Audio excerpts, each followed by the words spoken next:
Copper का हो, aluminium हो, गोल्ड हो, सिल्वर हो, किसी का भी इलेक्ट्रॉन हो, इसका मान तो फिक्स रहेगा। m क्या है? इलेक्ट्रॉन का द्रव्यमान, ये भी फिक्स है, किसी का भी हो। कितना मान सदैव प्राप्त होगा? 9.1 10 की घात -31 किलोग्राम आपके पास। टाउ क्या है? टाउ आपके पास है क्या? ये है आपके पास विश्रांति काल। और विश्रांति काल दो ही चीजों पर निर्भर करता है, एक तो पदार्थ पे और एक निर्भर करता है किस पे? तापमान पे। तो भौतिक राशियों में ना तो पदार्थ बदला जाता है और ना ही ताप बदलता है। तो जब पदार्थ ताप दोनों ही नहीं बदल रहे तो बताओ क्या इनके मान में कोई परिवर्तन होगा क्या? नहीं। तो ये जो भी मैंने डेट में लिखा है ये सभी मूल रूप से क्या है? एक नियतांक, एक कांस्टेंट है। इसलिए हमने क्या किया, इसको एक नया नियतांक क्या मान लिया, सिग्मा। जे बराबर क्या हो गया, सिग्मा ई। यदि आप इसका क्या लिखो, सदिश रूप, तो आपके पास जे वेक्टर बराबर हो जाएगा सिग्मा ई वेक्टर। अरे जे वेक्टर बराबर क्या हो जाएगा, सिग्मा ई वेक्टर। ये कहलाता है बेटा आपके पास ओम के नियम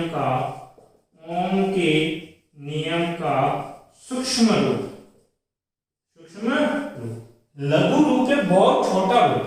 मतलब कि अगर परमाणु लेवल पे जाके अगर आपको ओम का नियम लगाना हो तो आप V बराबर आया नहीं लगा पाओगे, वहां पे आपको क्या लगाना पड़ेगा, J बराबर सिग्मा ई। और ये सब कौन सा रूप है, सदिश रूप। ध्यान देना, राजस्थान बोर्ड ने एक बार 1 मार्क्स में यही पूछा था कि ओम के सदिश रूप का सूत्र लिखें। तो ओम के सदिश रूप का सूत्र क्या है, सॉरी ओम के जो सूक्ष्म रूप है उसके सदिश के रूप में क्या लिखो, सूत्र कितना, जे वेक्टर बराबर सिग्मा ई वेक्टर।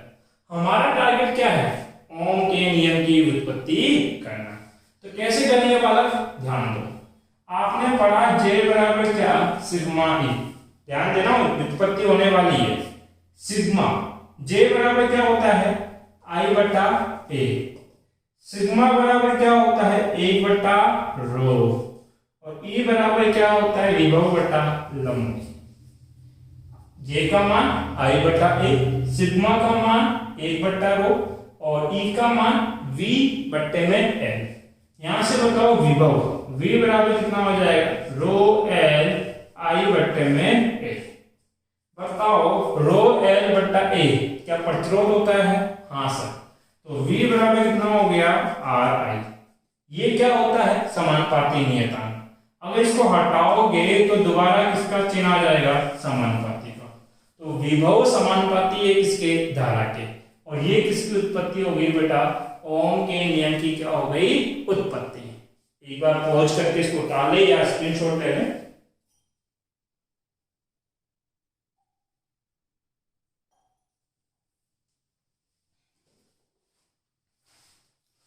अब ध्यान दें,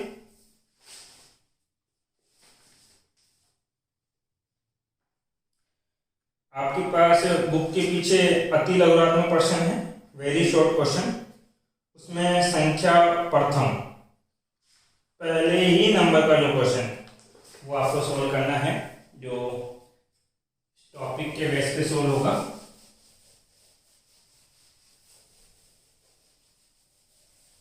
क्वेश्चन क्या है, पहला वेरी शॉर्ट है। फर्स्ट नंबर, ग्राफ दे रखा है v और i के बीच में और डेटा दे रखा है 0.1, 0.2, 0.3, 2, 4, 6। ये तो विभव है, ये धारा है। बोला है दिए गए ग्राफ किसी ना किसी चालक का होगा तो उसके प्रतिरोध के मान की क्या करो, गणना। R बराबर क्या होता है, v बटा i। तो ऐसा करो, कोई भी एक विभव का बिंदु ले लो, कोई सा भी ले लो, 2 ले लो, 4 ले लो, 6 ले लो, आपकी इच्छा जो ले लेना। मान लो मैंने ले लिया 2, तो विभव कितना, 2। उस 2 के सापेक्ष धारा कितनी दे रखी है, धारा है 0.1, कौन रहा है कितना, 20। आंसर कितना आ जाएगा, 20 ओम। एक तो ये क्वेश्चन आपका सोल्व हो रहा है, और कौन सा क्वेश्चन सोल्व होगा इसके बेस पे आपके ओम के नियम की जो व्युत्पत्ति है उसके आधार पे मल्टीपल चॉइस 8 नंबर का, मतलब कि मल्टीपल चॉइस वाला क्वेश्चन आपके पास, बहुचयनात्मक प्रश्न जो है उसमें कौन सी संख्या, 8वीं। अपवावेग वीडी की विद्युत क्षेत्र ई पर निम्नलिखित में से कौन सी निर्भरता में ओम के नियम की पालना होती है। तो ओम के नियम में आपने वीडी बराबर कितना पढ़ा था, ई टाउ बटा एम। तो बताओ इस अपवावेग और इस विद्युत क्षेत्र में संबंध कैसा है, समानुपाती। तो कौन सा संबंध सही होगा इसमें, वीडी समानुपाती है किसके, ई के। ये 2 ही क्वेश्चन अभी सोल्व हो रहे थे। अगला जो टॉपिक आएगा उस पर बहुत सारे क्वेश्चन आपके सोल्व होने वाले हैं। तो अगर इस टॉपिक से रिलेटेड आपका कोई डाउट है तो आप मेरे से कमेंट बॉक्स में पूछ सकते हैं। Thank you.